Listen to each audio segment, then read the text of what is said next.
Hey everybody, I'm James Gunn. I'm the co-CEO of DC Studios. So as many of you know, DC has been disconnected in film and television for a long time. And it's one of, our jobs, mine and Peter's, is to come in and make sure the DCU is connected in film, television, gaming, and animation. That the characters are consistent, played by the same actors, and it works within one story. And if something is outside of that, like Matt Reeves' Batman or Todd Phillips' Joker or Teen Titans Go, that it is clearly labeled as DC Elseworlds, outside of the mainstream DCU continuity. Now, Peter and I have gotten pretty lucky in terms of the 4 projects that are coming out over the next year. First, we have Shazam! Fury of the Gods. Shazam has always been off kind of in his own part of the DCU, so he connects very well. That moves directly into The Flash, a fantastic movie that I really love that resets the entire DC universe. And then to move into Blue Beetle,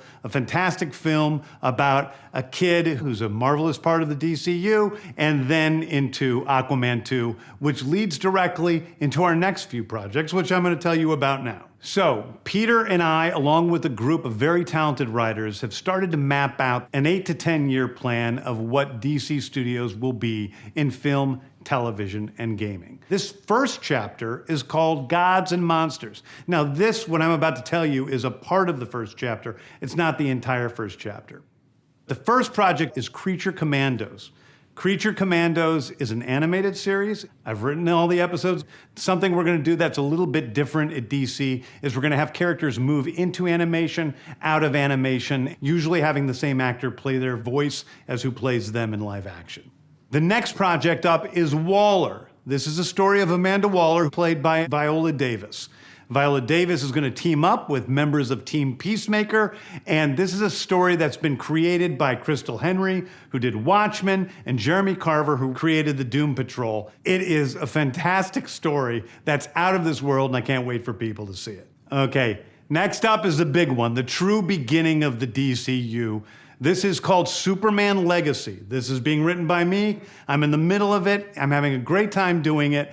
And Superman will be released into theaters July 11th, 2025. Okay, the next thing is a big premiere HBO television series called Lanterns. This is a story of a couple of Green Lanterns, John Stewart and Hal Jordan, and we have a few other Lanterns peppered in there, but this is really a terrestrial-based TV show, which is almost like True Detective with a couple of Green Lanterns who are space cops watching over Precinct Earth. In it, they discover a terrifying mystery that ties into our larger story of the DCU. Next is a big movie called The Authority. The Authority is a passion project of mine. It's based on the marvelous Wildstorm characters we are now bringing into the DCU and will interact with all of our primary DCU characters. The Authority are a group of superheroes who think the world is broken and they want to fix it by any means necessary. I think it's a very different look at superheroes. We're doing a television series called Paradise Lost.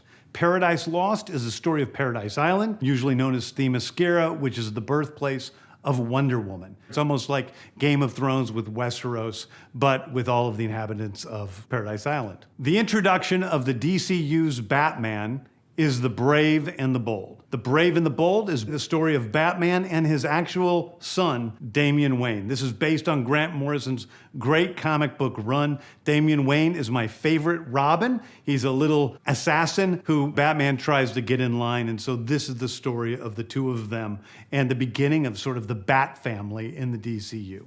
Next up is a TV series called Booster Gold. Booster Gold is one of comics' really popular cult heroes. He is a fascinating guy. He's a loser from the future who uses future technology to come back to present day and become a superhero so that people will love him. It is basically the superhero story of imposter syndrome on an HBO Max series. One of my favorite comic book series from last year was Tom King's run on Supergirl, Woman of Tomorrow. And so we're gonna turn that into a big science fiction epic film. Now, Superman is a guy who was sent to Earth and raised by loving parents, whereas Supergirl in this story, she is a character who was raised on a chunk of Krypton. She watched everybody around her perish in some terrible way, so she's a much more jaded character. And that brings me to Swamp Thing, the last thing we're going to talk about, a very dark horror story in the origins of the monster who is Swamp Thing. And although it's totally outside of the rest of the DCU, it will still feed into the rest of the stories. Anyway, those are the stories that I can tell you about right now. I've loved the DC characters since I was a child. They're incredibly important to me. I knew that this was a once-in-a-lifetime opportunity to do something very different. One of the things that's very important for me in all of these movies and TV series is that the director's vision and the vision of the writers and all of the creators is unique and something special. Storytelling is always king. That's all that matters to us. And I want to be true to those stories. I want to be true to you guys and really give you something different than you've ever seen before. Anyway, thank you, everybody. I appreciate you watching. I hope this was exciting for you because it's really exciting for me. And I can't wait to start to dive into these stories with you guys on this grand adventure. Thank you so much.